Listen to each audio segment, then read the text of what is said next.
வணக்கம். நீங்கள் இணைந்து கொண்டிருப்பது சமூகத்தின் இன்றைய மதிய நேர பிரதான செய்திகளுடன். செய்திகளுக்காக உங்களுடன் இணைந்து கொள்ளும் நான் இராசரத்னம் மௌசன்.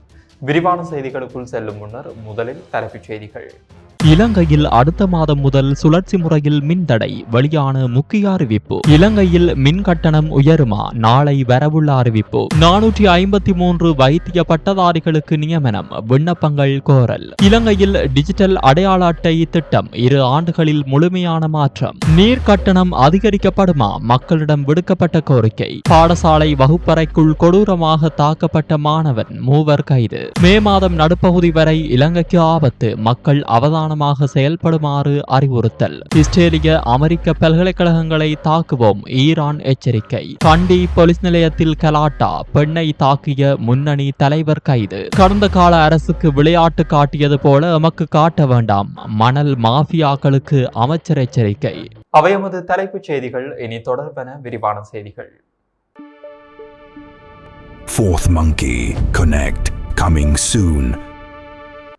இலங்கையில் மின் உற்பத்தி கட்டமைப்பானது கடும் அழுத்தத்திற்கு உள்ளாகியுள்ள நிலையில் எதிர்வரும் ஏப்ரல் மாதம் முதல் இரவு நேரங்களில் திட்டமிடப்பட்ட மின் தடைகளை அமல்படுத்த வேண்டிய சூழல் ஏற்படலாம் என மின்சார சபை பொறியியலாளர்கள் எச்சரித்துள்ளனர்.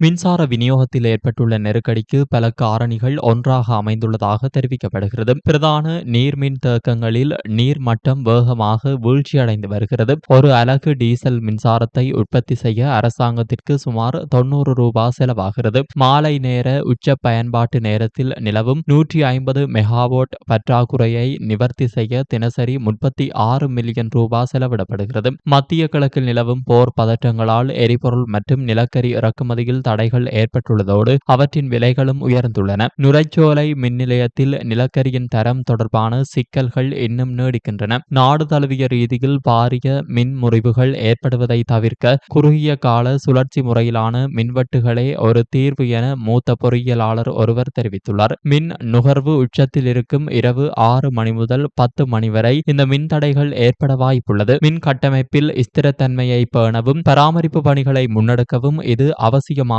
எனவும் தெரிவிக்கப்பட்டுள்ளது. மின்வெட்டு குறித்து இதுவரை உத்தியோகபூர்வ அட்டவணை எதுவும் வெளியிடப்படவில்லை. இது ஒரு இறுதி முயற்சியாகவே எடுக்கப்படும் என வலுசக்தி அமைச்சு தெரிவித்துள்ளது. பகல் நேரங்களில் 21% சூரிய சக்தி, 14% நீர்மின் மற்றும் 26% அனல் மின் என மின்சாரம் பெறப்படுகிறது. இருப்பினும் இலங்கையிடம் போதிய மின்கல சேமிப்பு கட்டமைப்புகள் இல்லாததால் இரவு நேரங்களில் 1500 மெகாவாட் சூரிய சக்தியை பயன்படுத்த முடிவதில்லை. இதனால் இரவு வேளைகளில் நீர்மின்சாரத்தின் தேவை 42% உயர்கிறது. 2030 ஆண்டளவில் தேசிய மின் கட்டமைப்பில் 70% புதுப்பிக்கத்தக்க எரிசக்தி மூலம் ஈடு செய்ய இலங்கை இலக்கு நிர்ணயித்துள்ளது. அதுவரை மின்சாரத்தை சிக்கனமாக பயன்படுத்துமாறு நுகர்வோர் கேட்டுக் கொண்டுள்ளனர்.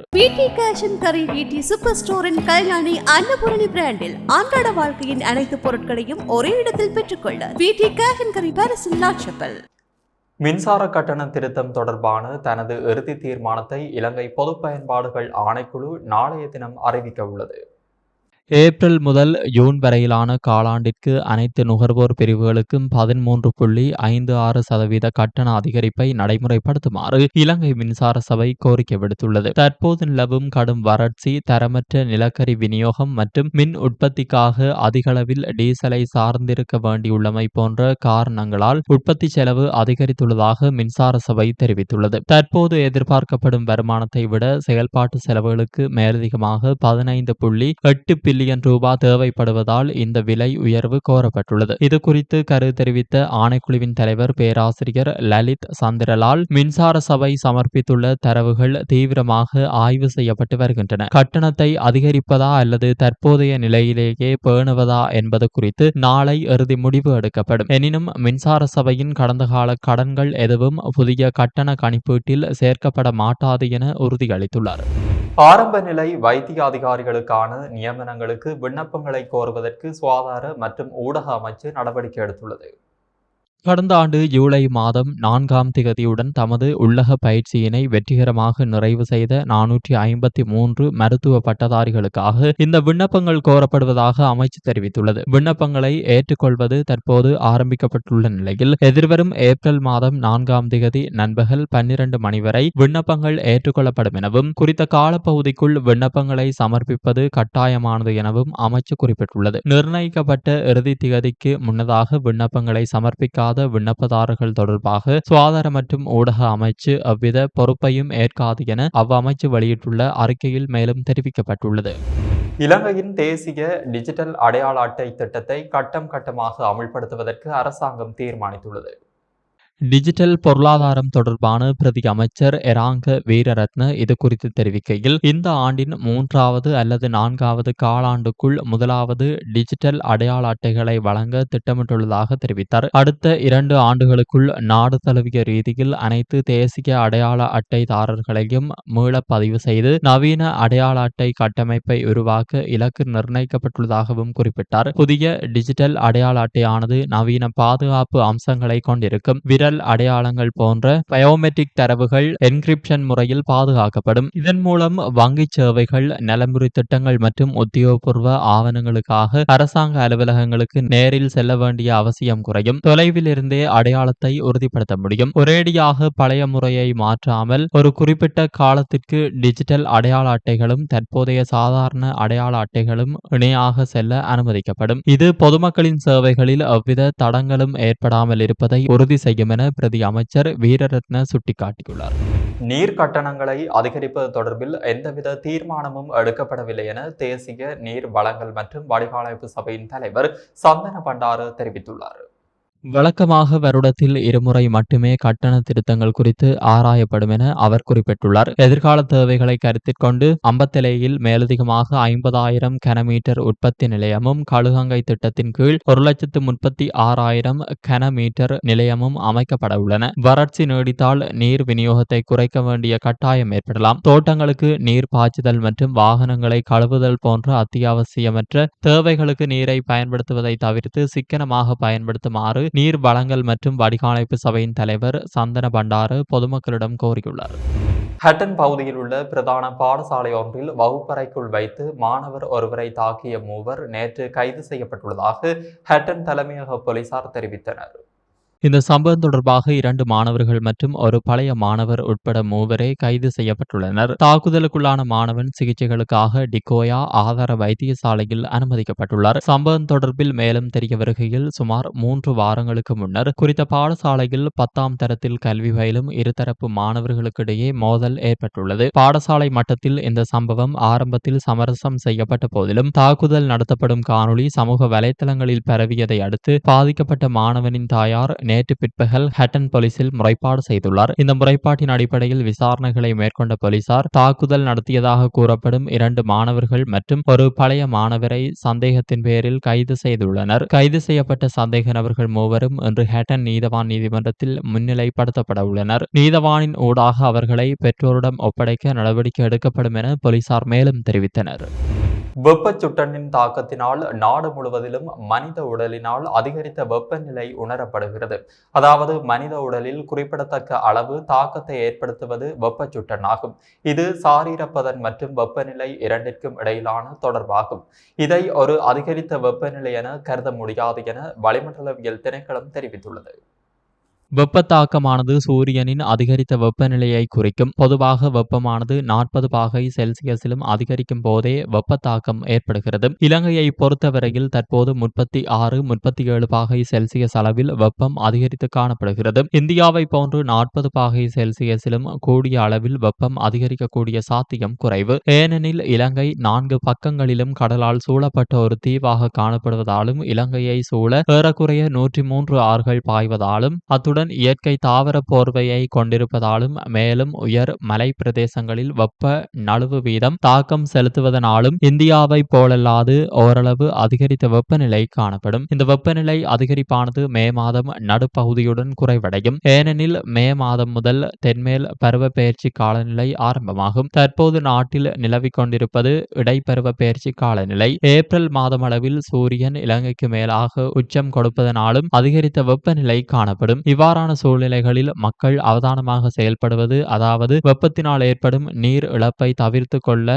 அடிக்கடி நீர் ஆகாரம் பருக வேண்டும். தேவையில்லாமல் வெளியில் காலை 10 மணி முதல் மாலை 4 மணி வரையில் நடமாடுவதை தவிர்த்து கொள்ள வேண்டும். மெல்லிய நிற இறுக்கம் குறைந்த ஆடைகளை அணிந்து கொள்ள வேண்டும். இதேவேளை வடக்கு, கிழக்கு, வடமத்திய, வடமேல், தென் சப்ரகமுவ மற்றும் மேல் மாகாணங்களின் சில இடங்களிலும் அத்துடன் மொனராகலை மாவட்டங்களிலும் இன்று அதிகரித்த வெப்பச்சுட்டனை உணரக்கூடியதாக இருக்கும். நாடு முழுவதும் மழை இன்றிய வறட்சியான வானிலை காணப்படுகின்ற போதிலும் சில இடங்களில், குறிப்பாக சப்ரகமுவ மாகாணத்தின் சில இடங்களிலும் அத்துடன் காலி, மாத்தறை, கொழும்பு மற்றும் களுத்துறை மாவட்டங்களின் சில இடங்களிலும் பிற்பகல் 2 மணிக்கு பின்னர் மழை அல்லது இடியுடன் கூடிய மழை பெய்யக்கூடிய வாய்ப்பு காணப்படுகிறது. மத்திய கிழக்கில் உள்ள இஸ்ரேலிய மற்றும் அமெரிக்க பல்கலைக்கழகங்களை இலக்கு வைக்கப் போவதாக ஈரானின் இஸ்லாமிய புரட்சிகர பாதுகாப்பு படை எச்சரிக்கை விடுத்துள்ளது.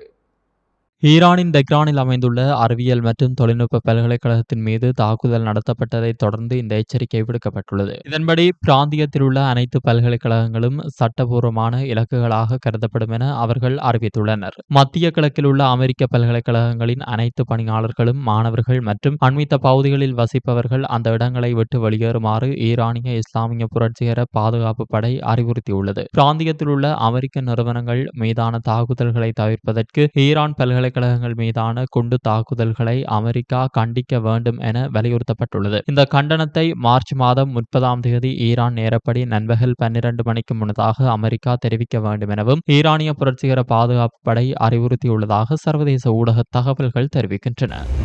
புதிய சுதந்திர முன்னணியின் கட்சி தலைவர் அமித் வீரசிங்க கண்டி போலீசாரினால் நேற்றைய தினம் கைது செய்யப்பட்டுள்ளார். பெண் ஒருவரை தாக்கியமை தொடர்பான முறைப்பாடு குறித்து விசாரணை நடத்துவதற்காக கண்டி போலீஸ் நிலையத்தின் சிறுவர் மற்றும் மகளிர் பணியகத்திற்கு அமித் வீரசிங்க அழைக்கப்பட்டிருந்தார். இதன்போது போலீஸ் நிலையத்திற்குள் அவர் மிகவும் அமைதியற்ற முறையிலும் கலாட்டாவிலும் ஈடுபட்டார் என கூறப்படும் குற்றச்சாட்டின் அடிப்படையிலேயே அவர் கைது செய்யப்பட்டுள்ளார். அமித் வீரசிங்கவுக்கு எதிராக முறைப்பாடு செய்துள்ள பெண் அவரது அலுவலகத்தில் பணிபுரியும் ஊழியர் என போலீசார் தெரிவித்துள்ளனர். மேற்படி பெண்ணை தாக்கியமை தொடர்பாகவே ஆரம்பகட்ட விசாரணைகள் முன்னெடுக்கப்பட்டிருந்தன. மத்திய மாகாண பிரதி போலீஸ் மா அதிபர் சுதத் மாசிங்கவின் நேரடி மேற்பார்வையின் கீழ் இந்த சம்பவம் தொடர்பான மேலதிக விசாரணைகளை கண்டி போலீசார் முன்னெடுத்து வருகின்றனர். கைது செய்யப்பட்டுள்ள அமித் வீரசிங்க மேலதிக விசாரணைகளின் பின்னர் நீதிமன்றத்தில் ஆஜர்படுத்தப்பட உள்ளார். யாழ்ப்பாணத்தில் அதிஉயர்ந்த மற்றும் நவீன வசதிகளுடனான டில்கோ ப்ளூ ஓஷன் நிறுவனத்தின் மூலம் வழங்கும் யாழ் ராயல் பேலஸ். வடக்கில் உள்ள மணல் மாஃபியாக்களின் பின்னால் சில அரசியல்வாதிகள், சில போலீசார் உள்ளனர் என்பது நமக்கு தெரியும். இவர்கள் கடந்த கால ஆட்சியாளர்களுக்கு விளையாட்டு காட்டியது போல தேசிய மக்கள் சக்தி அரசாங்கத்திற்கும் காட்டலாம் என நினைக்க வேண்டாம் என கடற்றொழில் அமைச்சர் ராமலிங்கம் சந்திரசேகர் தெரிவித்துள்ளார்.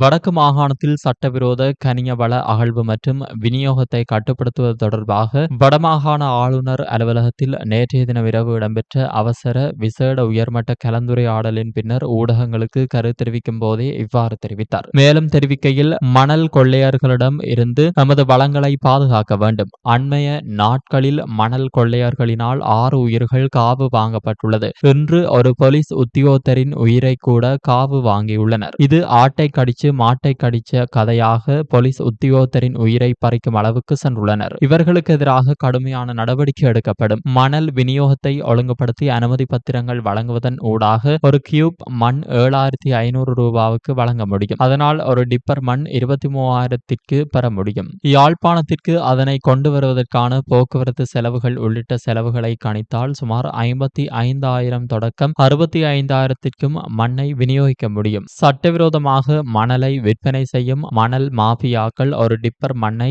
1,20,000 ரூபாய் வரைக்கும் யாழ்ப்பாணத்தில் விற்பனை செய்கின்றனர். சட்டவிரோத மணலுடன் முதல் தடவை கைப்பற்றப்படும் வாகனத்திற்கு 50,000 ரூபாய் வரையில் தண்டம் அறிவிக்கப்படும். இரண்டாவது தடவையும் அதே தவறை செய்தால் 20 லட்சம் ரூபாய் வரையில் தண்டம் அறிவிக்கப்படும். மூன்றாவது தடவையும் அதே தவறை செய்தால் வாகனம் அரசுடைமையாக்கப்படும். இது தொடர்பான சட்டங்கள் மிக கடுமையாக நடைமுறைப்படுத்தப்படும். இது தொடர்பில் நிதி அமைச்சு உள்ளிட்ட தரப்புகளுடன் பேச்சுவார்த்தைகள் நடாத்தியுள்ளோம். அத்துடன் போலீசாரின் நடவடிக்கைகள் சாதாரண மக்களை வஞ்சிக்கும் நடவடிக்கையாக இருக்காது, மாஃபியாக்கள் மீதான கடுமையான நடவடிக்கையாக இருக்க வேண்டும் என போலீசாருக்கும் அறிவுறுத்தியுள்ளோம் என தெரிவித்தார்.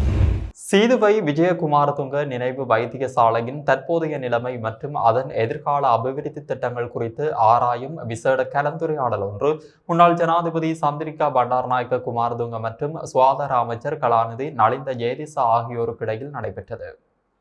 சுகாதார மற்றும் ஊடக அமைச்சில் நடைபெற்ற இந்த சந்திப்பின் போது வைத்தியசாலையினால் வழங்கப்படும் சேவைகளை, குறிப்பாக கண் சிகிச்சை மற்றும் அறுவை சிகிச்சை சேவைகளை மேலும் வலுப்படுத்துவது குறித்து விரிவாக ஆராயப்பட்டது. வைத்தியசாலையின் வெளிநோயாளர் பிரிவு, பல் மருத்துவ பிரிவு, ஆய்வக சேவைகள் உள்ளிட்ட முக்கிய பிரிவுகளின் செயல்பாடுகள் இதன்போது மதிப்பாய்வு செய்யப்பட்டதுடன் வைத்தியசாலையின் நிர்வாக மற்றும் நிதி விவகாரங்கள் குறித்தும் விசேட கவனம் செலுத்தப்பட்டது. சீதுவை விஜயகுமாரதுங்க நினைவு வைத்தியசாலையை மேலும் நவீனமயப்படுத்த அதனை சூழ உள்ள மக்களுக்கு மேம்பட்ட சுகாதார சேவைகளை வழங்குவதை நோக்கமாக கொண்டு இந்த முன்னெடுப்புகள் மேற்கொள்ளப்பட்டு வருகின்றமை குறிப்பிடத்தக்கது. இத்துடன் சமூகத்தின் மதிய நேர பிரதான செய்திகள் நிறைவடைகின்றன. தொடர்ந்தும் அடுத்த பிரதான செய்திகள் வாயிலாக சந்திப்போம். நன்றி, வணக்கம். எமது RIP பேச்சுக்கு கிடைத்த மரண அறிவித்தல்கள். யாழ்ப்பாணம் சுதுமலையை பிறப்பிடமாகவும் கொழும்பை வதிவிடமாகவும் கொண்டிருந்த சிவஸ்ரீ சண்முக தியாகராஜ சண்முகரத்ன குருக்கள் அவர்கள் 28/3/2026 சனிக்கிழமை அன்று கொழும்பில் சிவபதமடைந்தார். யாழ்ப்பாணம் உடுப்பிட்டியை பிறப்பிடமாகவும் வதிவிடமாகவும் கொண்டிருந்த திரு மயில்வாகனம் அப்புத்துரை அவர்கள் 28/3/2026 சனிக்கிழமை அன்று இந்தியாவின் மும்பையில் காலமானார். யாழ்ப்பாணம் நாரந்தரை தெற்கை பிறப்பிடமாகவும் வதிவிடமாகவும் கொண்டிருந்த செல்வன் அஜய் அஜித்குமார் அவர்கள் 28/3/2026 சனிக்கிழமை அன்று காலமானார். பதுளை அம்பிட்டி ஹந்தை தோட்டம் ஹெட்டன் பிரிவை பிறப்பிடமாகவும் வதிவிடமாகவும் கொண்டிருந்த திருமதி சுஹாசினி மீனா அவர்கள் 27/3/2026 வெள்ளிக்கிழமை அன்று இறைவனடி சேர்ந்தார். மேலே அறிவிக்கப்பட்ட அனைத்து மரண அறிவித்தல் இறுதிக்கிரியை பற்றிய தகவல்களை அறிந்து கொள்ள ரிப் பேஜை பார்வையிடுங்கள். இதற்கான லிங்க் கீழிருக்கும் டிஸ்கிரிப்ஷனில் பார்வையிடலாம். இது போன்ற செய்திகளை தெரிந்து கொள்ள சமூகம் நியூஸ் சேனலை சப்ஸ்கிரைப் செய்து அருகில் உள்ள பெல் பட்டனை கிளிக் செய்யுங்கள். மேலும் இது போன்ற செய்திகளை உடனுக்குடன் தெரிந்து கொள்ள சமூகமீடியா.com என்ற இணையதளத்தின் வாயிலாகவும் எங்களுடன் இணைந்திருங்கள்.